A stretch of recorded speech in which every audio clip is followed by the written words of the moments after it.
kita membandingkan kalau dibandingkan tadi sudah disampaikan oleh Bu Sri Mulyani, sebetulnya relatif moderat dibandingkan dengan negara lain karena tren inflasi yang meningkat itu terjadi di hampir semua negara di dunia.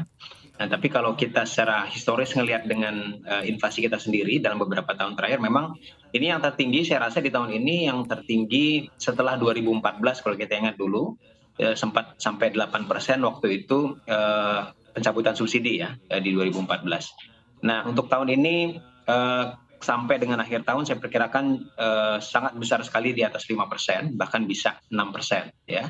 Nah, kalau 6% ya itu tadi, ya berarti ini adalah yang tertinggi setelah 2014.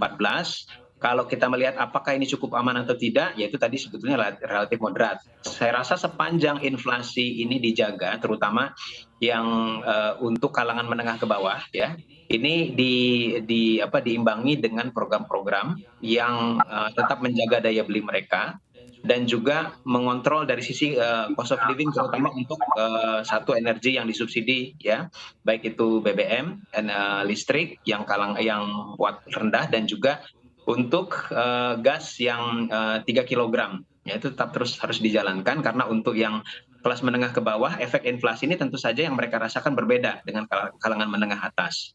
Nah, jadi intinya inflasi ini moderat, tapi karena dia significantly lebih tinggi dibandingkan dengan tahun-tahun sebelumnya, tetap akan dirasakan lebih berat untuk kalangan menengah ke bawah. Mhm. Sehingga pemerintah perlu fokus untuk kalangan menengah ke bawah ini, bagaimana supaya daya belinya tetap paling tidak terjaga, ya. Mhm.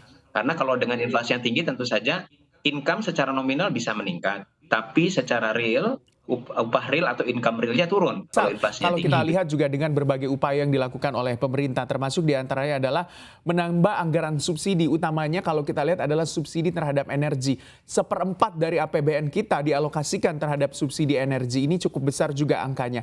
Apakah dengan subsidi yang semakin membengkak, utamanya untuk energi, ini masih dalam posisi aman untuk posisi APBN kita?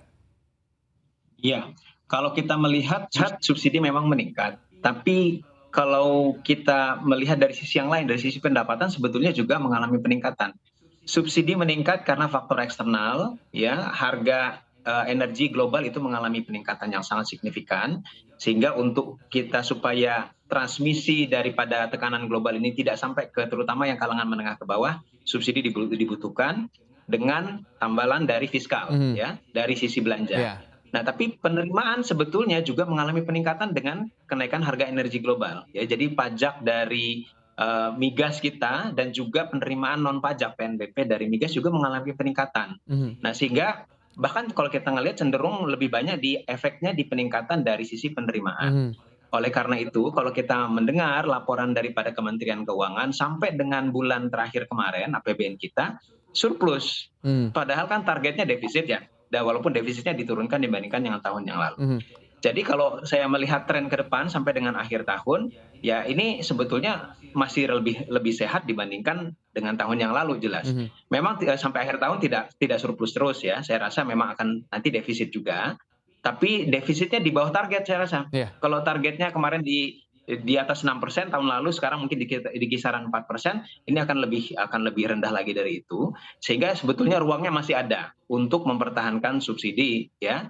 Dan bahkan kalau saya kayak melihat tren ke depan, ancaman resesi global ya terutama di Amerika ini sebetulnya juga di sisi yang lain berpotensi itu mengurangi demand mereka Iya. ya nanti ke depannya. Mhm. Kalau demand-nya turun, otomatis inflasi itu juga yang tadinya laju naiknya ya, Mhm. ini sudah mulai melambat. Mhm. Bahkan ada tren saya rasa akan melandai ya. Artinya tekanan terhadap inflasi global termasuk energi yang berdampak terhadap dalam negeri juga itu akan berkurang dalam 6 bulan ke depan. Iya.